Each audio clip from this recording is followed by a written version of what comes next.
빈님께서 이야기를 들려주실 겁니다. 오늘 무서운 집에 관련된 스페셜인지는 모르겠지만 나비님도 정말 무서운 집에 관련된 이야기를 들려주실 거고 그곳에 살 때 정말 소름 끼쳤다고 합니다. 도대체 어떤 이야기일지 바로 출발을 해보도록 할게요. 안녕하세요. 나비님 안녕하세요. 네, 돌비님 네, 안녕하세요. 오랜만이에요. 예. 잘 지내셨죠? 네네, 잘 네. 지냈어요. 자, 오늘 나비님께서 저한테도 말씀은 네. 해주셨지만 정말 소름 끼치는 집이 있었다. 살면서. 네. 네, 그 집에 관련된 이야기다. 라고 말씀해 주셨는데 맞죠? 네, 맞아요. 네. 일단은 저에게도 평면도를 그려주셨고 이게 3가지를 보내주셨는데 여기에 또 중요한 포인트들이 있다. 이렇게 또 말씀해 네. 주셨고. 예. 네, 알겠습니다. 그럼 도대체 나비님이 어떤 네. 집에서 사셨는지 들어보도록 하겠습니다. 렛츠 가! 기르십니다. 렛츠 기릿!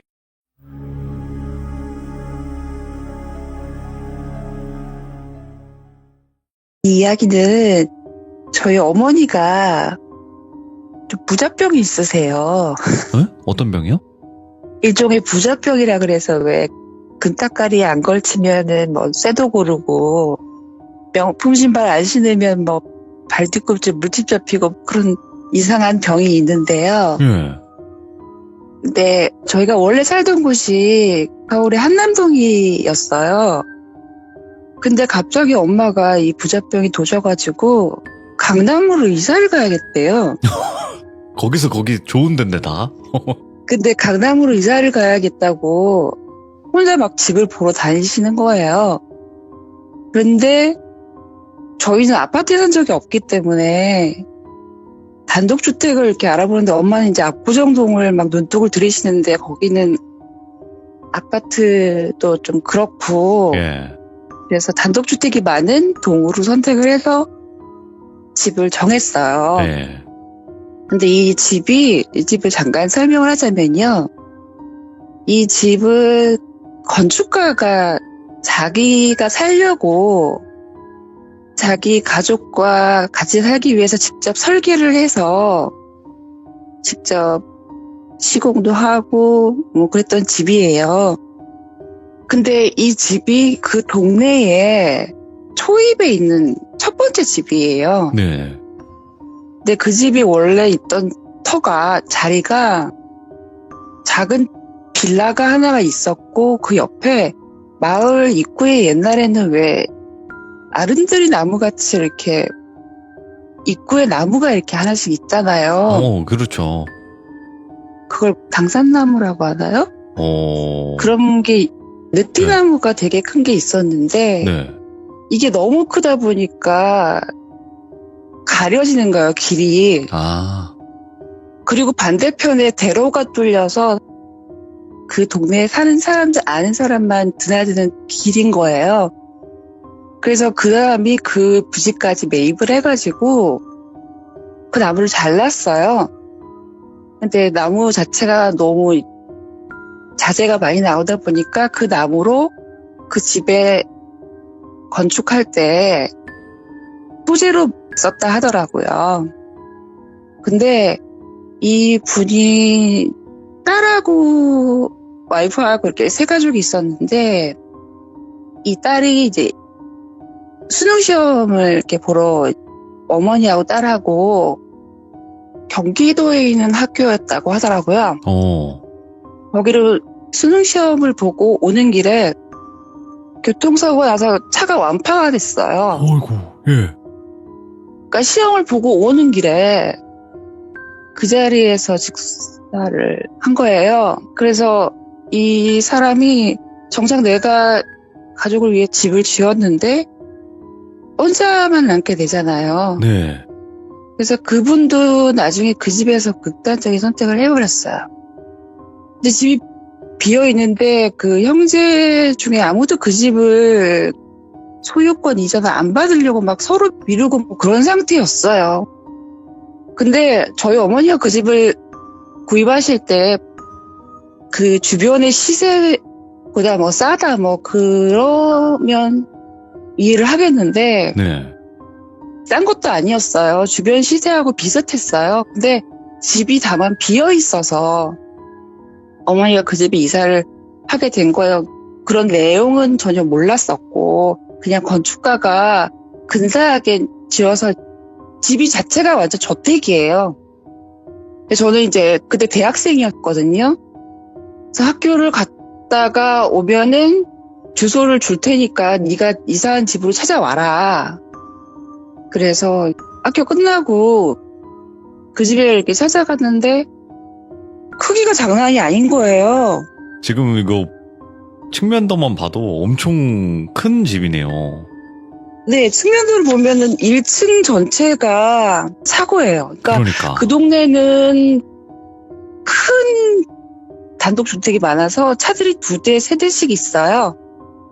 저희도 엄마 차가 있고 아빠 차가 있고 그러니까 그 1층 전체에 차고 안에 작업실도 마련할 수 있고 그리고 창문도 자동으로 이렇게 열리고 리모컨으로 그 당시에 그래서 이제 대문을 열고 계단을 따라서 쭉 올라가서 마당이 앞에 보이고 옆으로 꺾이면 이제 집 현관이 나오는데 근데 들어가기가 싫은 거예요. 집이 주는 어떤 위압감 같은 게 있어서 그래도 어떡해요? 이사를 했다니까 들어갔는데 현관을 열고 딱 이렇게 벨 누르고 엄마가 열어주시는데 현관을 열고 문을 딱 여는데요. 누군가가 밑에서 발목을 붙잡고 이리 흔들고 저리 흔드는 거예요. 그러니까 저는 몸이 휘청휘청하잖아요. 그리고 피가 거꾸로 이렇게 솟는 느낌 알아요? 예. 그러면서 앞이 캄캄해지는 거예요. 그러니까 엄마는 또 뭐 빈혈 있니? 그러면서 이제 얘기를 하는데 아 이거는 뭔가 이상하다 하고 딱 느끼는 거예요. 네. 그래서 이제 뭘 붙잡고 이제 한참 있다가 이제 들어갔거든요. 근데 저희 집 그 평면도를 보면 좀 이상한 구석이 눈에 띄지 않아요? 보면 일단은 되게 네. 크다 이런 느낌인데 네, 크긴 크죠. 근데 이상한 이상하다. 구석이 뭐냐면요. 네. 방문이 2개예요. 그러니까 방문? 그 방에 들어가려면 문을 열고 문이 또 있어요. 제가 안방? 2대로 이렇게 해놨죠. 안방 얘기하시는 건가? 안방도 그렇고 네. 저희 오빠 방도 그렇고 여동생 방도 그렇고 그 위에 제가 그림을 안 그렸지만 그 집이 총 4층이거든요. 그 옥탑방이 옥탑방이라고 하죠. 옥탑방에 남동생 방이 있었는데 그러니까 차고 빼고 1층부터 시작을 하자면은 1층에서 계단이 왼쪽으로 가는 계단이 있고 오른쪽으로 가는 계단이 하나씩 있는데 왼쪽으로 가는 계단은 2층까지만 가요. 그리고 오른쪽으로 가는 계단은 3층까지만 가요. 즉 2층에서 3층으로 올라가는 계단은 없어요. 그러니까 2층에서 3층을 가려면은 내려왔다가 다시 올라가야 돼요. 복잡하다. 예, 그러니까 이 불필요한 어떤 그런 게 너무 많고 그래서 왜 이렇게 문이 2개씩 있는지 되게 궁금했었어요. 근데 혹시 제가 돌비님한테 질문 하나만 여쭤볼 게 네. 있는데요. 리미널 스페이스라고 혹시 아세요? 그게 뭐예요? 그게 우리나라 말로 하면 문턱 아니면 경계 뭐 이런 뜻이에요. 문지방 얘기하시는 거구나. 우리나라의 문지방 같은 건데 이제 영어로는 리미널 스페이스라고 그래서 백룸이라고도 하는데 네. 쉽게 설명하면은 장소나 또 다른 장소가 아닌 제3의 공간. 그러니까 공간과 공간의 경계. 예. 그래서 예를 들자면은 뭐 엘리베이터 같은 경우에는 공간이긴 하지만 어디에도 속해 있지 않잖아요. 그걸 타면은 꼭대기층까지 갈 수도 있고 1층까지 내려갈 수도 있고 맞죠. 그런 공간을 얘기하기도 하고 또 이게 또 다른 의미로 뭐냐면은 친숙한 공간이긴 해요. 근데 가만히 있다 보면은 뭔가 두렵고 뭔가 알 수 없는 위압감이 느껴지는 곳이 있어요. 네. 이게 예를 들자면은 빈 학교. 지하 주차장. 그러니까 하나의 그냥 공간이긴 한데 경계 공간인 거예요. 네. 근데 거기 살다 보면은 무슨 일이 이렇게 전조증상이라는 게 있잖아요. 이사를 해서 첫날 밥솥이 터졌어요. 그러면서 이틀, 3일 계속 가전제품이, 그러니까 두 번째는 TV가 고장났어요. 네. 그리고 세 번째 날은 전자레인지가 고장나요. 계속? 예? 예, 그러니까 가전제품이 계속 고장나고 그러니까 엄마는 신났죠. 새로 사니까. 근데 좀 이상하잖아요. 그래서 어머 이거 왜 이러지? 막 이러면서 졸지에 살림 세로장만 하게 됐네. 엄마는 신났고. 예. 근데 이 집에서 이제 드디어 사람들이 홀리기 시작해요. 처음에는 소리가 들리기 시작하는데요. 네. 그 집에 계단이 많잖아요. 그러게요. 계단이 이렇게 저렇게 막 나무 가지처럼 생겼어요. 딱 들어가서 보면은 계단밖에 안 보여요, 그 집은. 근데 밤에 지금 자려고 다 각각 자기 방에 들어가서 있잖아요.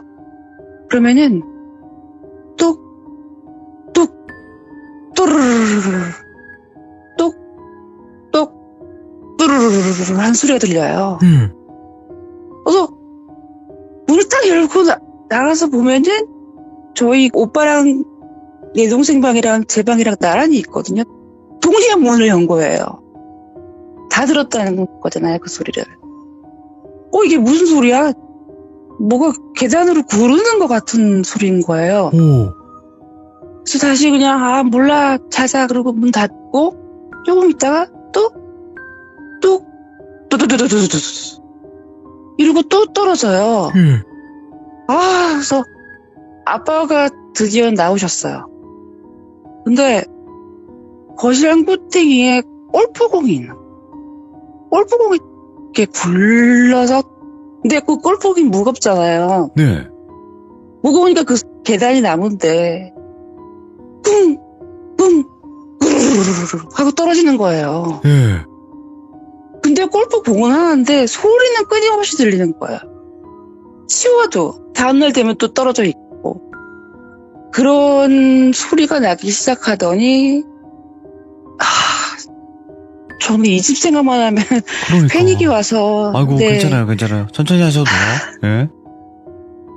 저희 1층 차고 옆에 보면 작은 철문으로 된 문이 하나가 또 있어요. 네. 대문이 있고 차고가 있고 그 옆에 쪽문으로 작은 철문이 있어요. 그게 차고로 들어갈 수 있는, 다이렉트로 들어갈 수 있는 철문인데 열쇠로 열고 들어가는 문이거든요. 그 문을 왜 만들었는지 모르겠지만 하여튼 이 집은 이상한 쓸데없는 거가 많아요. 그 문을 열고 들어가면요. 차고 옆에 작은 방이 하나 있어요. 네.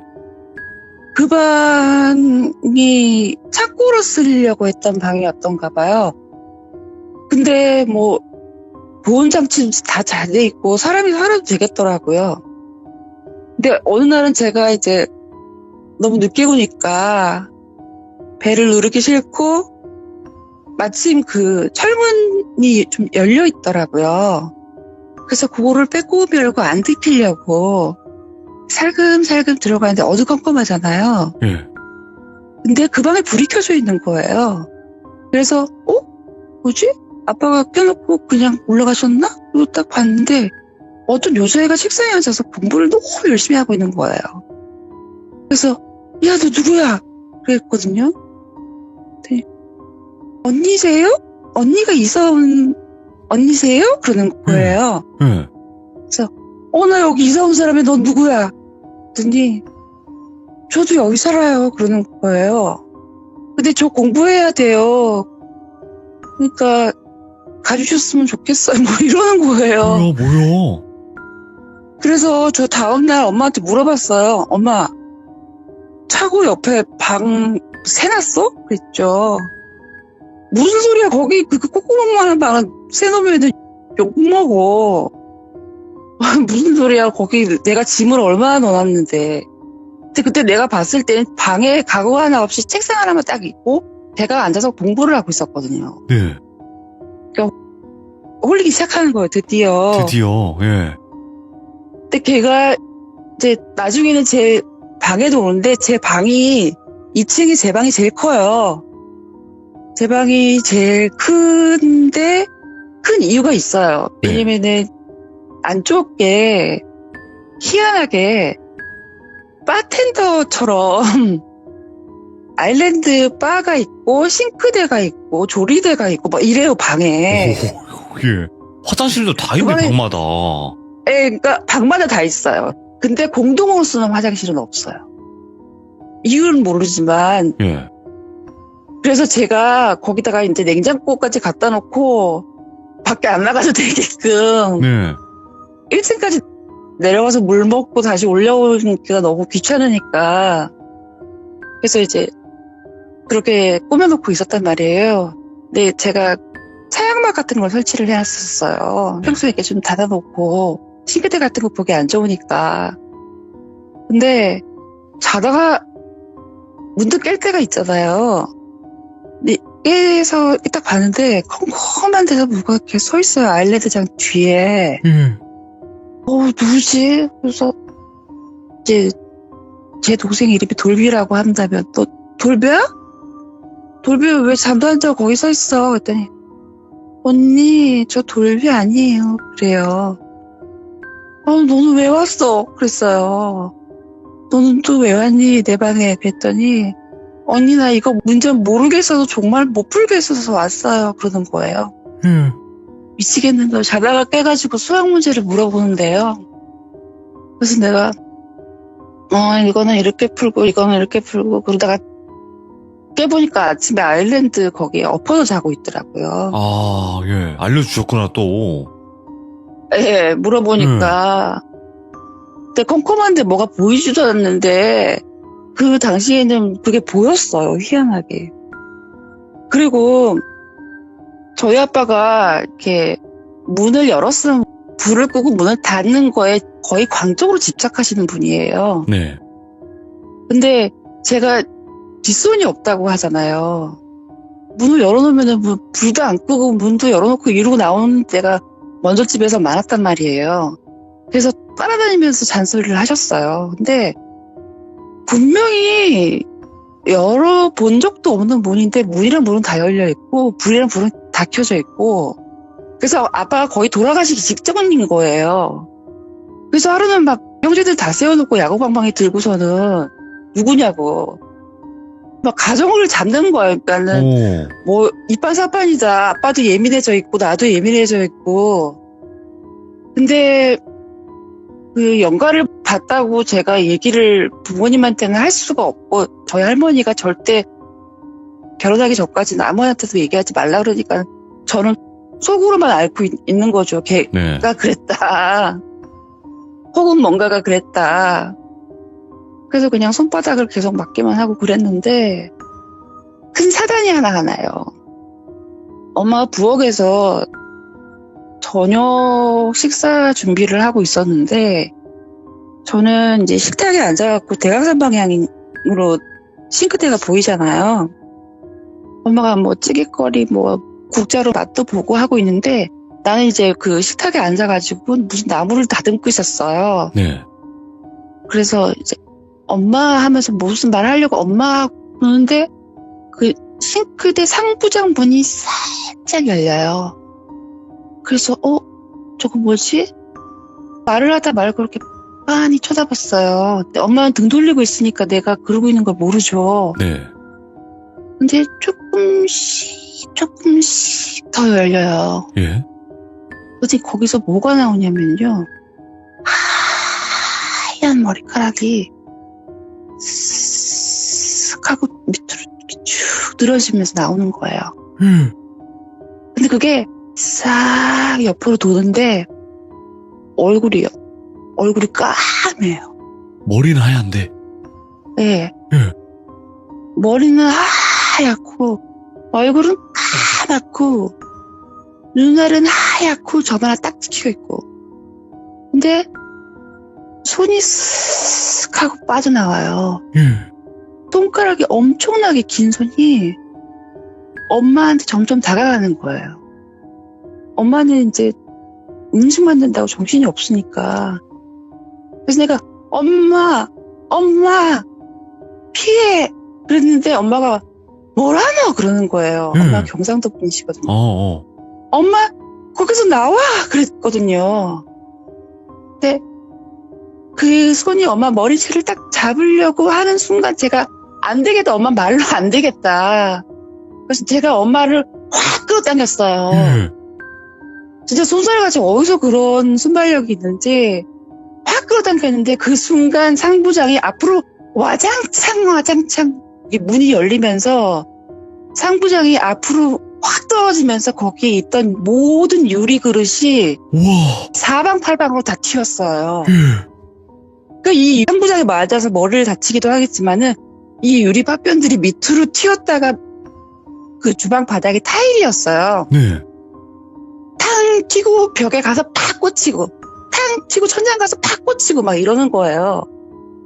그래가지고 저는 엄마를 이렇게 감싸지고 엄마 보지 마, 엄마 보면 안 돼, 막 그랬거든요. 진짜 큰일 날 그래서 저는 뻔했다. 예, 저 죽을 뻔했어요. 아니면 정말 크게 다칠 뻔했죠. 근데 그게 다 빠져나와서 엄마가 안 다쳤다는 걸 확인하더니 갑자기 저 소리 좀 질러도 돼요. 예? 이러는 거예요. 그러니까 창문이 쫙 깨져요. 그러니까 엄마는 이게 무슨 일이냐고. 창문도 왜 깨지냐고. 미쳤네 이거. 그 소리는 되게만 들리는 거예요. 그러니까 저는 귀를 막고 엄마를 부둥켜 안고 엄마 눈을 가리고 저는 한 손으로 제 귀를 막고 그러더니 이제 분내 안 풀려서 계속 소리 지르다가 유리창까지 깨먹고 사라졌어요. 예. 그래서 저희 엄마가 나 이런 일이 있었다. 나 진짜 이 집에서 못 살겠다. 이러는데 저희 아빠가 되게 기가 세요. 네. 저희 아빠가 사주팔자가 보면은 사람 피를 봐야지 잘 되는 사람이래요. 사람의 피를 봐야 된다고? 의사? 예, 오. 사람 목숨줄을 잡고 있고 피를 봐야지 되는 사람이라고 했는데 아빠가 저희 아빠가 외과 의사거든요. 근데 아빠는 그 집에서 불편한 건 단지 그 똑똑똑 또르르르 소리 네. 문 열려 있는 거 그거 말고는 불편한 게 하나 없었거든요. 그러니까 하나도 불편한 게 없으니까 엄마 말을 완전히 무시했죠. 네. 근데 이제 아빠가 드디어 뭔가를 봤어요. 제가 대학생이니까 얼마나 술 마시고 노는 걸 좋아해요. 그래서 막 밤새 부어라 마셔라 막 이러면서 막 술이 이렇게 막 취해가지고 이제 다들 집에 가자는데 근데 너무 어두워서 집을 못 찾겠어. 밝으면 집에 갈 거야. 뭐 이랬나 봐요. 그래서 친구들끼리 막 뭐 부어라 마셔라 밤새고 술이 이렇게 취해가지고 아침에 비틀비틀 집에 왔는데 집 문 앞에 딱 섰는데 문이 덜컹하고 열리는 거예요. 근데 아빠가 출근하려고 딱 나오시는 거예요. 저랑 딱 마주친 거예요. 너 아까 너 어디 뭐야? 갔다 왔어? 오. 아침부터 아까 갔다 와서 얘기하자 그러는 거예요. 예? 그러니까 아빠는 아침에 출근하려면 아침에 이제 아침 식사를 꼭 엄마는 챙겨주시려고 하지만 아빠는 안 먹고 있는데 이제 저희들은 밥을 먹고 있는 걸 보고 나오셨단 말이에요. 방금까지 집 안에서 식탁에서 밥 먹고 있던 애가 얼굴은 막 마스카라는 떡칠이 돼갖고 대문 앞에 등장했으니까 그런 나를 보고 더 놀란 거예요. 그래서 갔다 와서 아빠 퇴근하고 집에 와가지고 걔는 누구며 너는 누구냐. 그래서 엄마가 그렇다니까 이 집 이상하다니까 했더니 아빠가 그러시는 거야. 야 나는 쟤가 더 무서워 이러는 거예요. 예. 아니, 무슨 애가 새벽까지 놀다 들어와도 모르는 거야, 아무도. 네. 그러니까 그런 식으로 가장 친근한 모습, 가족의 모습으로 뭔가를 이렇게 이간질을 자꾸 시키고 이래요. 네. 근데 결국 이사를 가긴 하는데 그 전에 저희 막내 외삼촌이 부산에 사시다가 직장이 옮겨져서 서울에 오시게 됐는데 집을 구하려고 잠실적으로 이제 집을 구하셨는데 집 구할 때까지 저희 집에 며칠 계셨었어요. 네. 근데 그 외삼촌이 이제 계시니까 엄마 아빠는 저희 두고 외삼촌 두고 데이트 나가신 거예요. 네. 밤늦게까지 이제 거실에서 TV를 보고 있는데 그 머리 하얗고 얼굴 까만 여자 있잖아요. 그 여자가 소파 옆에 창문 큰 통창이에요. 예. 통창이 비쳐 보이더래요.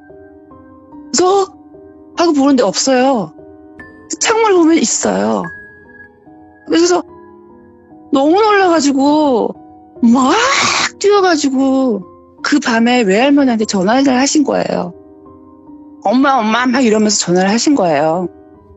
그래서 다음날 외할머니가 오셨는데 저희 외할머니가 절에 정말 독실하게 다니시고 불공 드리고 그래서 윤보살님이라고 불러요. 네.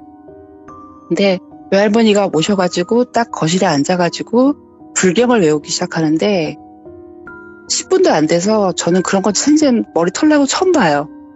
외할머니가 머리 옛날 분처럼 머리 뒤를 쪼글지고 머리를 길게 기르셔서 쪼글지고 계신 분인데 잔머리가 다 서요. 그래서 할머니가 벌떡 일어나셨더니 안방과 계단 사이에 복도 있죠. 예.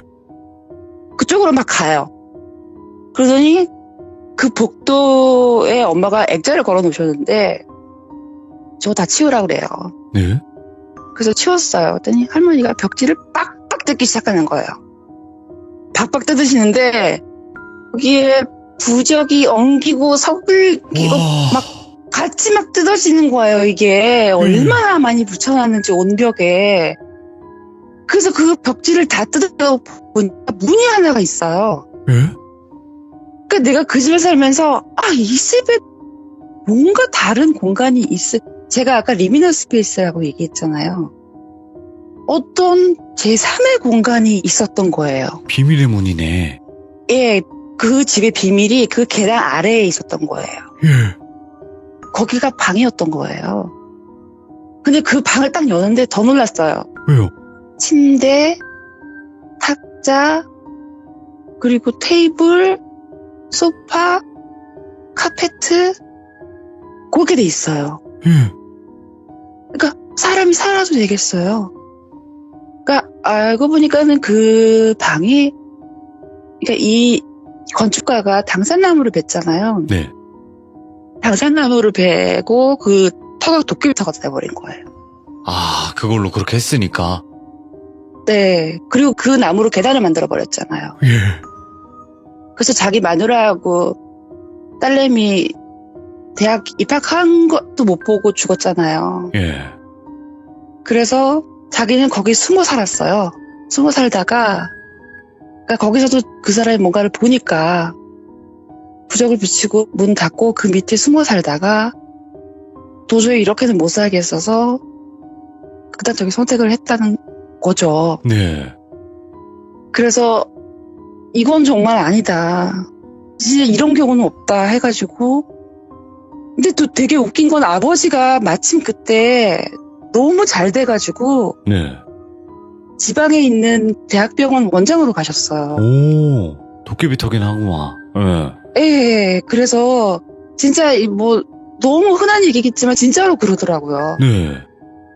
그래서 마침 딱 그때 지방으로 아빠는 먼저 가시고 엄마는 짐을 정리하고 나중에 따라가셨는데 제가 그때 유학을 갔었어요. 그때 저도 가족이 다 뿔뿔이 흩어졌었어요. 그때 오빠는 군대 들어가고 그래서 그 집이 제가 유학 갔다 와서까지도 안 나가고 있더라고요. 나갔다가 다시 빠진 걸 수도 있겠죠. 아니요, 아무도 보러 안 왔대요. 진짜. 그 집은 주인이 따로 있대요. 예. 주인이 따로 있는데 뭐 이렇게 연가를 보는 사람이 들어온다던가 예. 연가를 알아봐 줄 수 있는 사람이 들어오는 경우가 주인이 있는 거예요. 예. 조잖아요. 그래서 온 가족이 그렇게 그 집에서 그 집 자체가 공포였어요. 네. 그 집 자체가. 그 문과 문 사이에 틈이 있는 것도 넘어오지 못하게 하려고. 이게 아. 우리 옛날 선조들이 보면은 문지방 닫지 마라 하잖아요. 네. 네. 그게 경계를 지어서 넘어오지 못하게 라인을 그어주는 건데 네. 화장실 문, 방문 다 2개로 해갖고 닫고 열고 이렇게 하는 거예요. 그렇게 했던 거예요. 그러니까 자기도 뭔가 이렇게 찝찝하니까 네. 그랬었던 얘기입니다. 야, 아니 저에게 시작하기 전에 이제 카톡으로 말씀해 주셨거든요. 이 이야기 하면서 그 생각이 너무 나다 보니까 그래서 진짜 패닉이 온다. 그래서 하시기가 좀 겁이 난다. 이렇게까지도 얘기해 주셨는데 아마 이야기는 이야기대로 해주셨지만 표현을 다 하시지 못했을 거라는 생각을 해요. 네, 얘기가 되게 많은데 지금 그러니까 너무 늦은 밤이고 그리고 하고 싶지도 않아요. 너무 힘들어지니까. 근데 이 네. 방송이 좋은 점이 뭐냐면은 연가들이 털려나가요. 왜? 방송을 한번 할 때마다 털려나가요. 그럼 어디로 가요, 걔네? 그래서 극단적인 선택을 했던 제 친구 있잖아요. 제 친구 방송을 저번에 하고 난 후에 얼마 전에 꿈을 꿨는데 잘 있어, 잘 지내, 안녕 하고 가더라고요. 예. 그래서 이 얘기를 꼭 해서 풀어낼 수 있겠구나. 죄송해요. 희생 삼아서 털었어요. 그리고 그래요? 다행이다, 그래도. 그리고 털려나가서. 옛날에는 아무렇지 않게 겪었던 일인데, 지금 생각해보니까, 이상하네? 그랬던 게 기억이 막 나요, 막. 네네. 이 집 얘기도 정말로 잊어버리고 살았었어요. 근데 이 집은 진짜 특이하긴 하다. 근데 그런 게 있어요. 마을에는 당산나무가 있는 이유가 뭐냐면, 당산나무가 대문이거든요? 그러니까요. 네. 그 대문을 근데 없애버리면 아무나 다 들어오는 거예요. 예, 근데 사람들이 그 나무가 너무 크고, 이렇게 번성하니까, 밤 되면 좀 무섭다, 뭐 이런 얘기도 나오고. 그치. 그리고 그쪽으로 사람도 잘 안 다니고, 그랬던 자리래요. 그리고 근데 그 자리에 공간. 떡하니 집이, 네, 공간이 공간들이, 무섭다. 와, 그 집은 공간 자체가 무서운 집이었고, 네. 그 연가는 그 공간을 지배하는 연가였어요. 그 머리 허연의 개가? 네, 머리가 어디까지 내려오냐면은 발끝까지 내려와요. 와, 길었구나, 많이. 네, 되게 질질 끌고 다녔어요. 자, 오늘 나비님께서 어떻게 보면 누군가에게는 정말 꿈의 집일 수도 있지만 그 집에 살 때가 정말 무서웠다 라고 할 수 있는 그런 집이기도 하네요. 맞아요. 저 네. 그런 집은 진짜 세상에 처음 봐요. 저희 집 할 때도 너무 미안해가지고. 그래도 나비님께서 그 집에 살던 때에 소름 끼치는 이야기를 이렇게 또 차분하게 전달을 잘 해주셔서 저희가 너무나 상상하면서 잘 들었던 것 같습니다. 감사합니다. 고맙습니다. 네, 좋은 밤 되세요. 감사합니다. 네. 자, 일단은 나비님께서 오늘 해주신 이야기가 영화 기생충도 생각이 나면서 그리고 그 집의 의문의 공간을 그렇게 또 발견을 하게 되신 거잖아요. 그리고 그 다음에는 결코 살 수 없었던 그런 집이 되기도 했고요. 당산나무는 그 마을이라는 곳에는 항상 입구, 뭔가 대문 이런 느낌으로 좀 많이 알려지기도 하는데 그 대문을 없앴으니까 그런 화를 입었었던 걸까? 그 집이? 이런 생각도 드네요. 내리님께서 이야기를 들려주실 겁니다. 오늘 또 스키장에 가셨다고 하는데 스키장에 관련된 이야기일까요? 어떤 이야기일까요? 바로 한번 들어보도록 하겠습니다. 네, 안녕하세요. 대리님 안녕하세요. 네, 돌비님, 기종 여러분 안녕하세요. 나중에 꼭 과장 되시면 알려주세요. 네, 알겠습니다. 네, 그때는 닉네임 긍정 과장으로 바꿔야 되니까. 네. 아이고, 피곤하시죠? 제가 오늘 스키장에 갔다가 사고를 좀 있어갖고. 크게는 안 다쳤고, 그냥 안경만 좀 부셔졌어요. 근데 별건 아니고, 그냥, 제가. 넘어지셨구나. 아니, 충돌이 있어갖고요. 아이고, 조심해야 돼요. 네. 이거 또 눈 위에서 충돌하는 게 생각보다 많이 위험하다고 하더라고요. 네, 그렇죠. 예, 그러니까 조심해야 돼요. 속도도 많이 붙어버리니까. 네, 네. 그러니까요. 아이고. 자, 그러면 오늘 긍정대리님께서 해주실 이야기는 어떤 이야기가 될까요? 네, 키워드 화이트아웃입니다. 화이트아웃? 네, 일종의 그 백시 현상이라 해서 산이나 그런 그 극지방에서 보면은 그 안개나 그런 것 때문에 아예 앞에가 아무것도 안 보이는 현상이거든요. 한 2m 시계가 아예 확보가 안 되는 그거에 관한 얘기고, 이 이야기의 주인공은 저번에 아주 인기가 높아진 규석이 형의 이야기입니다. 아, 그 사연 말씀하시는 거죠? 체스말. 네, 제스말의 주인공 그 규석이 형입니다. 오히려 되게 부끄러워하더라고요, 형님. 왜 내 이야기를 그렇게 했어? 이러시면서. 아, 그럴 수 있죠. 자, 네, 그러면 알겠습니다. 바로 출발을 해보도록 할게요. 렛츠고! 기리십니다. 긍정대리입니다.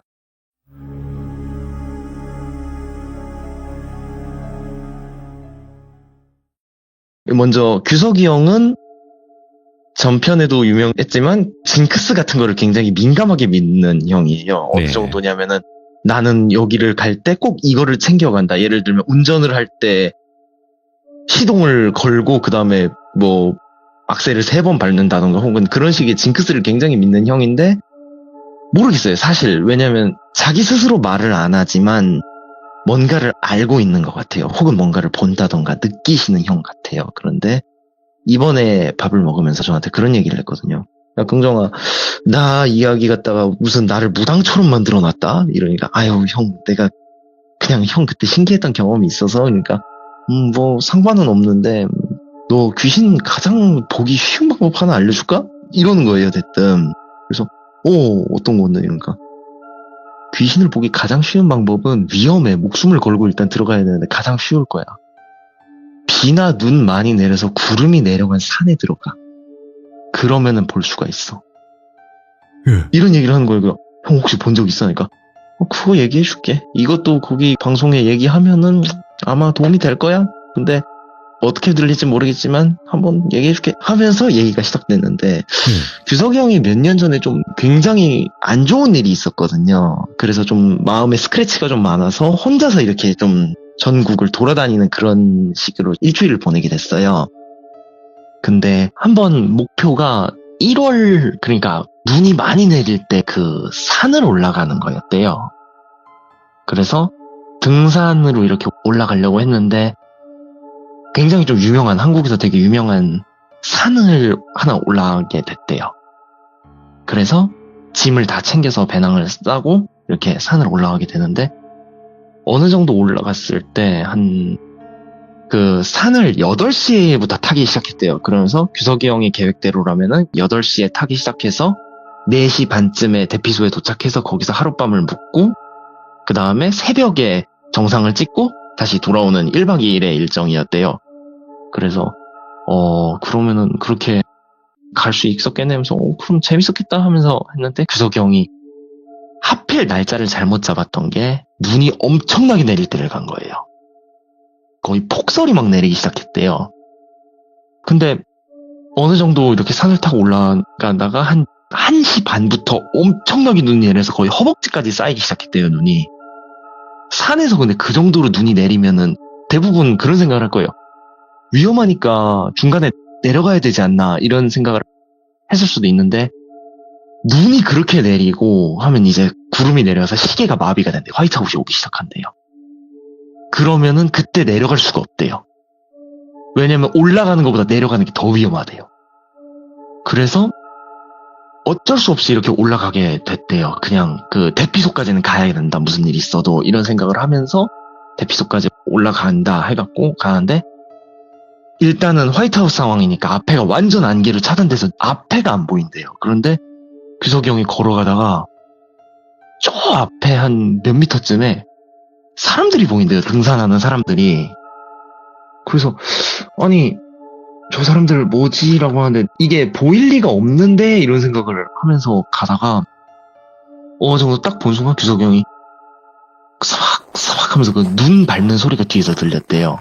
그러니까 이렇게 어느 정도 가다가 그 소리가 들리니까 사람들 맞나보다 하면서 가는데, 순간 되게 이상한 느낌이 하나가 들었대요. 뭐냐면은 앞에 있는데 분명 그 등산객들은 앞에 있는데 소리는 뒤에서 났대요. 그리고 등산객이 앞에 있으면 발자국이 있어야 되잖아요. 근데 눈은 허벅지까지 쌓였고 형 앞에 눈이 그대로 쌓여 있었대요. 근데 앞에는 사람들이 걸어가고 있었대요. 근데 뒤에서 사박사박 소리 난다고. 그러니까 이거 뭔가 있다 했는데 이 형이 그런 거에 되게 좀 겁을 안 먹다 보니까 당황은 안 하고 그냥 천천히 걸어갔대요. 그러다가 어느 정도 이렇게 계속 쳐다보니까 사람들은 이제 안 보이더래요. 그래서 이제 좀 됐나 하면서 뒤에서 난 사박사박 소리도 안 나고 근데 뭔가 되게 이 느낌이 이상했대요. 뒤에 약간 좀 그 눈이 어느 정도 내리다 그쳤는데 안개는 계속 껴있고 그러다가 뒤를 이렇게 쓱 봤는데 규석이 형이 자기 뒤에 분명 자기만 올라갔는데 뒤에 발자국이 수십 개가 찍혀 있었대요. 그러니까 계속 뒤에서 따라온 거예요, 누가. 그러니까 이러면서도 계속 갔대요. 그러니까 제가 물어봤거든요. 아니 형 그 상황에 왜 계속 가? 물어보니까 형이 나를 놔줄 생각이 없었던 거야.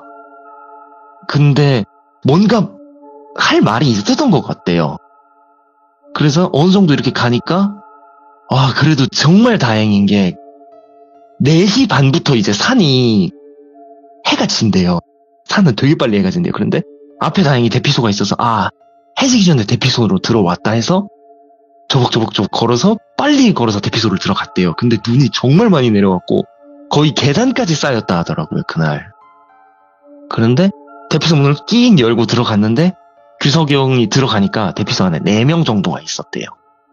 그래서 등산객이었나 보다 하는데 이 사람들이 특이했던 게 자기가 왔는데 그러니까 어떻게 보면은 대피소에 또 다른 사람이 온 거잖아요. 아무도 뭐 안녕하세요 이런 말을 안 했대요. 그냥 가만히 있었대요. 그래서 규석이 형도 그거 보니까 인사를 왠지 안 해야겠다는 생각이 딱 들었대요. 그러면서 한 어느 정도쯤 지나니까 그 안에 있던 사람들이 뭐 식사를 이렇게 준비를 했나 봐요. 그래서 규석이 형도 쌓아놓은 거 근데 규석이 형이 좀 배낭만 메고 가다 보니까 먹을 게 없어서 그 칼로리 바란스 몇 개랑 포도 주스 그 미닛메이드 이것만 갖고 간 거예요. 그래서 그냥 미닛메이드 그 페트병 하나랑 칼로리 바란스 하나 딱 놓고 했는데 어떤 사람이 그냥 그릇에다 이렇게 스푼으로 뭘 퍼서 규석이 형한테 죽 같은 걸 줬대요. 근데 규석이 형이 그걸 두고 감사합니다라는 말도 안 하고 그냥 가볍게 그냥 고기만 끄덕이고 그걸 이렇게 먹으려고 하는데 막상 이렇게 입에다 딱 대고 안 먹었대요. 그리고 자기가 먹던 것도 안 줬대요. 그 사람들한테. 네. 근데 이쯤 되면은 약간 저도 궁금해서 물어봤거든요. 형 왜 안 먹었어? 그러니까 야 죽이잖아. 분명 연기도 났대요. 끓였대요. 분명 자기가 끓이는 걸 봤대요. 그러니까 그럼 끓였는데 그러니까 왜 근데 차갑냐? 그러니까 죽이 차가웠대요. 분명 방금 끓여서 그 끓인 걸 줬는데.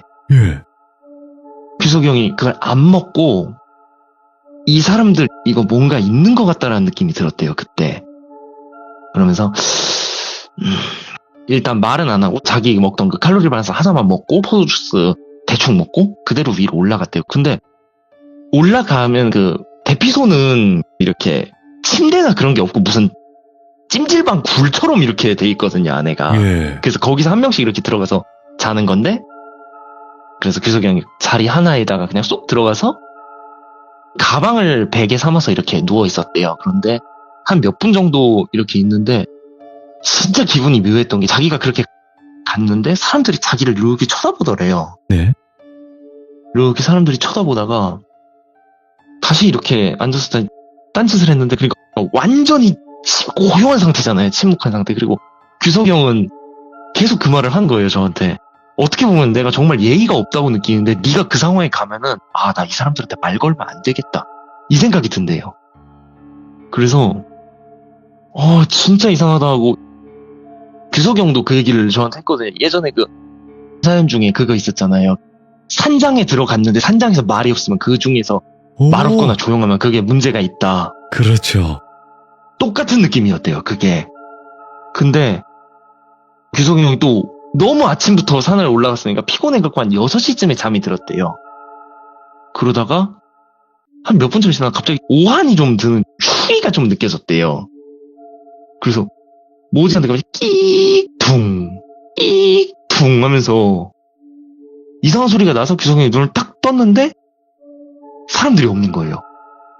그리고 문이 바람에 이렇게 밀려서 열리다 닫히다 이러고 있었대요. 그래서 이때 규석이 형이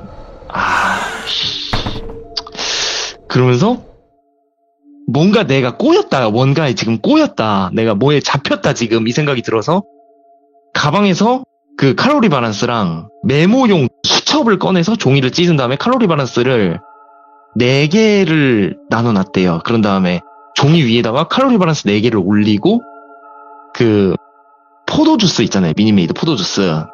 그거를 그 칼로리 바란스 위에다 몇 방울씩 떨어뜨렸대요. 그리고 그 종이 위에다 또 종이 하나를 찢어서 이렇게 탁 놓은 다음에 규석이 형이 펜을 하나 갖고 있는데 돌비님이랑 귀족분들 중에서 아시는 분이 있을 거예요. 라이트 펜이라 해서 펜 앞에 LED 달려있는 펜이 있거든요. 돌리면은 이렇게 불빛 나갖고 이렇게 쓸 수 있는 펜. 그거를 탁 틀어놓은 다음에 그 위에다 올려놨대요. 종이 위에다가. 그리고 문을 이렇게 탁 잠궜대요, 다시. 그 다음에 다시 이렇게 올라가서 조용히 이렇게 있는데 규석이 형 누워있는데 그 위쪽에 창문이 하나 있는데 바람이 너무 심하게 불어서 앞에는 안 보이는데 톡톡 하고 치는 소리가 났대요, 거기서. 그래서 뭔 소리지 이거 이러는데 톡톡 쳐갖고 일단은 아무것도 안 보였대요. 하얘갖고. 그런데 귀를 이렇게 댔는데 또 톡톡 하면서 가볍게 치더래요. 그래갖고 규석이 형이 이렇게 톡톡 쳤거든요, 같이. 근데 갑자기 둥둥둥둥둥둥 하면서 막 치는 거예요, 그쪽이. 그래서 딱 보니까 그림자가 4개인가가 있었대요. 규석이 형이 손 떨면서 이렇게 막 창문을 그 습기 찬 거를 닦아갖고 이렇게 손가락 4개를 딱 댔대요. 그러니까 둥둥둥둥둥 치던 게 멈추고 뭔가 이렇게 끼익 하면서 창문을 긁는 소리가 났대요, 거기서. 그러니까 규석이 형이 그대로 다시 이렇게 내려가서 아예 그 칼로리 바란스 올려놓은 거 있잖아요. 올려놓은 그 종이를 그냥 문 앞에다 놓고 문을 열어놨대요.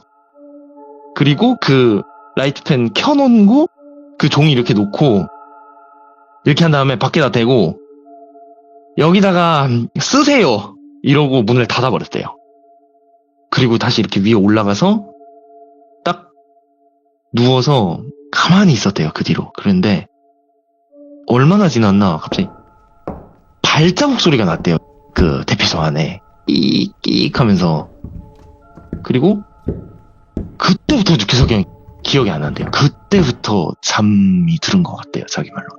근데 그렇게 추웠는데 잠이 되냐니까 나도 모르겠다고, 나도 그때 기억이 안 난다고. 그래서 한 몇 번쯤 지났나 갑자기 안에 누구 계세요? 이런 소리가 났대요. 그래서 그때 눈을 딱 떴는데 웬 그 산림 감시원이 있잖아요. 산 같은 데서 이렇게 그런 그 감시하고 대피소 담당하는 그런 직원분들, 국가의 공무원분들, 그분 한 분이 앞에 계신 것 같더래요. 그러면서 여기 누구 있으세요? 오늘 대피소에 사람 없을 텐데 이러시는데 그냥 규석이 형이 이렇게 내려왔대요. 그러니까 아유 사람이 한 분 계셨네 이러면서 여기서 어떻게 이렇게 지내셨어요? 이러니까 그냥 규석이 형은 대답을 안 했대요. 왜냐면은 그때 대답을 할 수가 없었대요. 아까 바닥에 칼로리 바란스 깔아놓은 거 있잖아요. 그 칼로리 바란스 앞부분에다가 미니메이드 포도주스를 뿌려놨는데 그게 그 부분만 사라져 있었대요. 누가 먹은 듯이. 4개가 사라져 있고 쪽지 그 남겨놓은 라이트펜이랑 거기에 뭔가 휘갈긴 게 이렇게 막 써 있었대요. 그러니까 그걸 딱 보고 했는데 못 알아보겠대요, 글씨를. 완전 그냥 막 누가 이렇게 휘갈긴 그런 글씨체라서. 근데 기억나는 게 딱 하나 있었대요. 글자 중에 유독 튀는 글자 하나 있었는데 가방이라고 쓰여 있었대요, 거기에. 그런데 뒤에서 그 산림감시원 아저씨는 계속 말을 거는데 규석이 형이 그 신경을 안 썼대요. 왜냐면 뭔가 어젯밤에 있었으니까 내가 정신을 잃은 동안에. 그래서 그냥 딱 올라가갖고 가방이라 하니까 갑자기 생각이 딱 났대요. 그래서 그대로 자기 배낭을 열어보니까 규석이 형 거 물건이 아닌 물건이 들어있었대요, 거기에. 그게 뭐였냐면 등산 장갑, 오. 그리고 목도리 찢어진 거, 그리고 그 이어플러그, 그리고 이 마지막 하나가 진짜 이상했는데 네. 피제 스피너라고 아세요, 돌비님? 아, 그 돌리는 거 말하는 거죠, 손을. 네, 손에 돌리는 거. 그 4개가 들어있대요. 근데 규석이 형 게 아니래요, 그 4개가. 예. 그러니까 뒤에서 살림감 시원이 아니 저기 사람이 말을 했으면 하니까 그냥 규석이 형이 딱 이렇게 하면서 아저씨 정상 어디예요? 이랬나봐요. 그러니까 아니 그걸 나한테 물어봐. 여기 왔으면 정상 어딘지 알지? 그러니까 그 대답도 안 하고 그냥 규석이 형이 자기 가방 메고 그대로 정상으로 올라갔대요. 뒤에서 막 그 살림감 시원 아저씨가 아니 지금 어디 가요? 일단 그 여기서 먹은 거예요? 어제 여기 있는 사람 없었는데 이렇게 막 먹으면 안 되는데 이러는데 그냥 계속 올라갔대요. 근데 뒤에서 계속 아저씨가 따라오면서 근데 야 어제만 해도 눈이 그렇게 내렸는데 야 여기 어떻게 살아남았어요? 이러면서 이런 날에 잘못하면 큰일 날 수도 있는데 그리고 옛날에 여기서 큰 사고 한 번 있었거든요. 이러면서 하는데 규석이 형이 그냥 듣는 둥 마는 둥 하면서 그 정상까지 올라갔대요. 눈이 다 그쳐 있었대요, 다행히. 근데 거기를 딱 올라오자마자 규석이 형이 그 4가지 장비를 딱 꺼내서 이렇게 하나하나 확인하는데 이상했던 게 4명이라고 했잖아요. 근데 그 쪽지가 5줄이 그어져 있었대요. 뒤에서 계속 그 산림감시 아저씨가 막 아니 그리고 여기 진짜 조심해야 돼요. 이런 날에는 그랬는데 규석이 형이 조용히 손을 이렇게 뒤로 뻗었대요. 그래서 아저씨 주세요. 이렇게 말을 했대요. 그러니까 대답이 없더래요. 갑자기 그렇게 말 많다 아저씨가. 그러더니만 몇 분 정도 지나나 그냥 규석이 형이 아저씨도 있던 거 아니까 주세요. 이러니까 몇 분 뒤에 뭔가 이렇게 손에 딱 쥐어지더래요. 누가 손에 이렇게 네. 쥐어줄 때 있잖아요. 그때까지 뒤를 안 봤는데 뭐를 딱 쥐어줘서 이렇게 잡았는데 표찰이 있더래요. 그 명찰. 그리고 감시원 그 완장이 있었대요. 그 2개를 쥐어주더래요. 그러더니만 귀에다가 고마워요. 이 소리가 딱 듣는 순간 뒤를 딱 돌아봤는데 아무도 없더래요.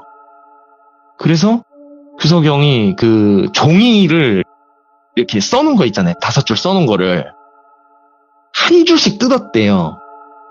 그리고 그 물건에다가 다 일일이 감고 그거를 이렇게 딱 거기 위에다가 정상에 올라가면 비석 같은 거 이렇게 두잖아요. 여기 예를 들면 설악산 대청봉이라 하면은 막 대청봉 막 써놓는 그 앞에 돌탑 비슷한 게 이렇게 있는데 거기다가 이렇게 둘러놨대요.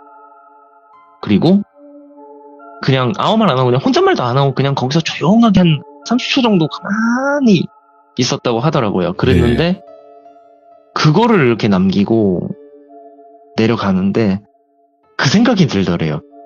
여기서 무슨 일이 있었나 이런 생각이 갑자기 이렇게 살며시 들다가 자기가 머물렀던 그 대피소를 봤는데 대피소가 거의 반파돼 있었대요. 그러니까 한마디로 규석이 형은 그 산에서 안개 속에 들어갔을 때 이미 홀린 거라고 하더라고요. 그러니까 제가 홀린 거예요, 형. 그러면 그 사람들한테?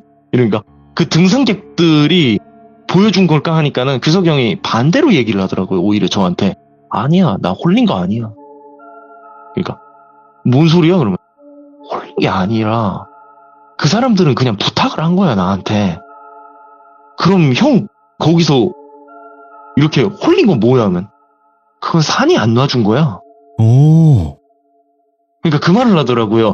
산에 있는 귀신이 사람을 해하려는데 그 사람들은 추워도 해할 느낌이 안 들었대요. 왜냐면은 해하려 했으면은 나한테 계속 말을 걸면서 따라오라고 하고 자신의 모습을 보였을 거래요. 근데 규석이는 그 말도 하더라고요. 난 거기 있는 사람 얼굴도 모른다고 지금. 산림감 시원 얼굴도 모른다고. 그러니까 그 사람들이 나한테 악의를 품었으면 나한테 드러냈을 거라고. 근데 아무도 드러내지 않았다. 그냥 우리 장례 비슷한 걸 좀 치러달라 이런 거였대요. 그럼 형 그걸 언제 눈치챘어? 이러니까 일단 내가 갔을 때 아무 대답을 안 했어 나한테. 나도 말을 안 걸었고 왜냐면 눈치를 챘으니까. 그리고 내가 안 먹은 이유는 죽은 사람 밥 먹는 거 아니야. 이 말을 딱 하더라고요. 죽은 사람이 나한테 뭘 해주면 그거 먹는 거 아니야 이러고. 근데 여기서 좀 의심스럽잖아요. 형이 못 본다 하는데 본 거니까. 그래갖고 물어봤어요. 형 대체 뭐야? 저번에 그 체스판도 그렇고 어떻게 보면은 제가 또 규석이 형 보고 느꼈던 게 그 칼로리 밸런스 갖다가 포도주스 이렇게 붓는 거 있잖아요. 기독교나 혹은 뭐 천주교 믿으시는 분들은 눈치를 좀 채셨을 수 있을 것 같은데 이게 성탄식이잖아요. 예. 그러니까 이 형이 뭔가를 알고 있는데 일부러 얘기를 계속 안 하고 있어요. 그래서 이번에 좀 계속 집요하게 물어봤거든요. 어떻게 보면은 알고 있지 않냐. 왜냐면 이런 무서운 일 났어요. 그리고 가장 제가 형한테 물어봤던 게 형 이런 일에 왜 한 번도 당황을 안 해? 그러니까 거기서 대해서 더 이상 얘기를 안 하고 그냥 가만히 있기만 하더라고요. 그래서 진짜 미스테리한 형이라고. 내가 형이랑 안 지 좀 오래됐는데 예. 얘기 좀 해달라고. 이건 징크스가 아니라고. 그러니까 그래도 대답을 안 해요. 근데 귀족분들과 돌비님 생각은 어떠세요? 이 형이 뭔가를 알고 있는 것 같지 않으세요, 진짜? 맞아요. 예, 느낌이 네. 그래요. 예. 게다가 특이했던 거는 뭐 무당이나 무속이 아니라 서양식으로 해요, 그거를 또. 체스도 그렇고 예. 이 성찬식도 그렇고 심지어 그 장례를 할 때 그 이렇게 묶어 놓는 것도 어디 그 북유럽 쪽 의식이래요, 그게. 그래서 그거를 하는 말은 제가 그냥 농담으로 얘기했는데 실제로 이건 그랬을 것 같은데 배 위에다 이렇게 올려놓고 띄운다 하더라고요. 그래서 그런 것도 하지 않았을까 약간 그런 생각도 좀 들어서 어쨌든 참 미스테리한 형의 미스테리한 얘기여서 어떻게 보면 이번 얘기가 막 기승전결 없이 좀 그냥 이 형이 들어가서 그 안에서 있었던 산으로서 있었던 그냥 이런 얘기를 드렸는데 어떻게 들렸는지 모르겠네요. 아니요. 어쨌든. 아니, 이게 어떤 이야기든 간에 긍정대리님이 네. 이야기해 주시면 다 살아납니다. 아유 네. 감사합니다. 긍정의 힘으로 믿습니다. 네, 네. 진짜로. 그리고 제가 봤을 네. 때는 긍정대리님이 느끼신 것 같이 그 형이 무언가를 알고 있지만 저는 그것도 생각을 해요. 어떤 거요? 알고 있지만 모든 걸 얘기할 수 없는 분들이 분명히 있어요. 그렇구나. 그러니까 알아도 얘기를 해야 되는 그런 이야기들도 있고 아니다. 네. 이런 것까지는 얘기를 하면 안 된다라는 그런 철칙이 분명히 그분들에게는 있다고 저는 생각을 하거든요. 네. 그런 게 아닐까? 네. 예, 왜냐면 그래서 예를 들어 무속적으로 따졌을 네. 때 천기누설이라고 하는 걸 하게 되면 내 몸이 아픈 그런 걸 겪는단 말이에요. 네. 예, 그렇다 보니까 자연스럽게 좀 사리게 되는 거죠. 그런 이야기들은. 그럴 수 있네요. 그리고 맞다. 돌비님 그 귀족분들이 많이 네. 댓글을 달아주신 거를 그 귀석이 형이 봤대요. 그래서 네네. 한 가지 대답을 하나 해드린다고 이거 꼭 전해달라고 하셔서 이 뒤에 약간 막간으로 전달해도 될까요? 좋죠. 네, 일단 아주 뭐- 좋죠. 일단 먼저 첫 번째로 내가 만들어낸 게 그런 토템이 될 수 있나요?라는 질문이 있었대요. 되게 많았다 하더라고요. 네, 그 네. 질문이. 일단 대답은 yes였습니다. 될 수 있대요. 대신에 그것을 정말 아껴야 된대요. 진짜. 그리고 그게 상징, 그러니까 내가 꼭 갖고 있고 상징이 되면은 그게 무엇이든지 될 수 있다 하더라고요. 그러니까 가장 중요한 거는 믿음이라 하더라고요. 그리고 그러네.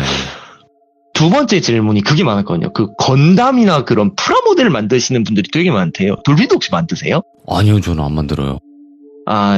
그거를 만드는데 그게 토템이 될 수 있냐라는 질문이 몇 개 있었었는데 일단 가능은 하대요. 근데 네.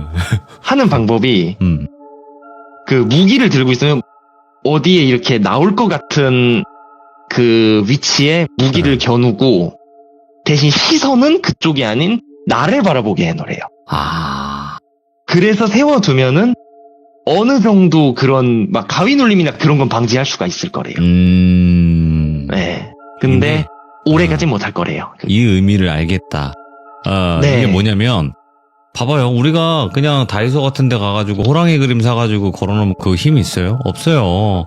근데 간혹 가다가 그 호랑이 같은 것도 사실 네. 진짜 뭐 영역이 있고 뭔가 그걸 염원을 담아서 그린 분들은 이제 호랑이 그런 그림이나 아니면 달마대사 그림 이런 게 효력이 있다고 하잖아요.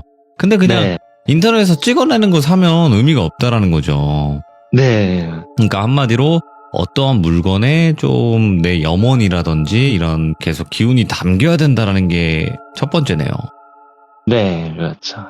아, 그럴 수 있겠구나. 또 싶네요. 네. 그리고 귀족분들과 돌비님을 위하여 제가 이 규석 형의 얘기를 계속 한번 파보겠습니다. 아니, 아, 규석이 형 뭔가를 숨기고 있어서 너무 궁금하네요, 저도. 옛날에 긍정대리님 지금 보니까 그분 생각이 나네요. 누구요? 쿵이쿵이 아쿵이. 들어본 것 같긴 해요. 왜냐면 네. 아쿵이님도 이중이 형 이야기 계속 파내다가 결국에 이중이 형이 잠수를 탔거든요. 아이고.